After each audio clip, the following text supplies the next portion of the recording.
तर हे संचित इकडं तिकडं फिरायला, इकडं चाललं तिकडं चाललं, इकडं फिरायला तिकडं फिरायला. ते अंकल पकडू लागला त्याला. अरे तरी पण भुरभुर गाडी खेळायला. थकलं बसलं हसायला.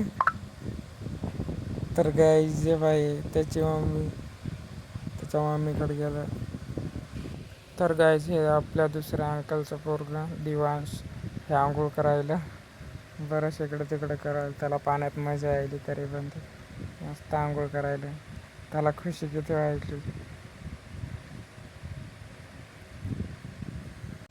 तर गाईज आपण केली ती मासोळीची भाजी, मच्छीची भाजी. हे इकडं यूट्यूब ब्लॉग बनवू लागलं. मस्त सगळे फॅमिली मेंबर्स मिळून जेवण करू लागलो. मासोळ्याची भाजी बनवली होती. आणि दिवांश मधात बसला. ते संचित तिकडं आहे. दिवांश मधात बसला. ते माझी बहीण हाय करायला ती भाकर आणि मच्छीची भाजी. तेव्हा मच्छीची भाजी बनवली होती.